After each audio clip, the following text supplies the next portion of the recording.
So with Nightmare around the corner, here's something I want to talk about. Most of you are probably thinking I'm insane. Why do I think Calamity is returning in Nightmare? Well, my dear viewers, here's why. So we all know by now that Dr. Mallory, or whatever this thing is, will debate in the Nightmare mode, or Ultra mode, I don't know. And everyone is talking about the whole secret wait stuff after Emperor is defeated, but I actually don't think this, which we'll call Mallory, is the final boss. Or at least it won't be alone. Here's my thought process.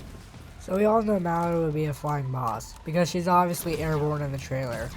But here's the issue, some DPS towers such as Gold Juggernaut, Warship, and probably Refractor are completely incapable of targeting air enemies. I think some towers such as Behemoth and War Machine will only be able to target air enemies on one path. This makes the towers incapable of targeting Mallory, making the boss fight more about spamming air detection towers or most likely air turrets to win, while making some DPS towers absolutely useless to take her down.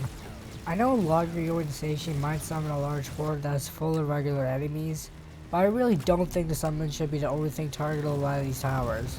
I think there will be a boss that is be able to be targeted by these towers. This is where the Calamity comes in, or well, an upgraded Calamity. As we all know, the Endless Bone was a scout. This Calamity will accompany Mallory during the final wave, and here is how I think it will act.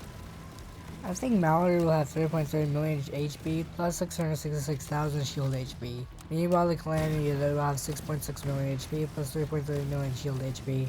Overall adding up to 14 million hit points, which I think is nearly triple the Emperor's. I think that because the Emperor is probably going to have 5.4 million HP. The reason I think that is he will have that amount, because if you look on a periodic table, you can find the element Xenon as an atomic number 54. And since that's already a huge amount of HP, it would make sense. For abilities, I think Mallory would be the main offensive one, using multiple abilities to wipe out troops. While the Calamity unit will support her using its own offensive abilities, I really don't want to repeat of the Endless Calamity. Its own hordes, the biggest advantage this Calamity unit will have is that it will have to be extremely slow, taking forever to reach the base. The two also have full stun immunity, rendering them impossible to slow down. This is my short video about me talking about why I think Calamity will accompany Mallory during the last wave in Nightmare and Ultra modes.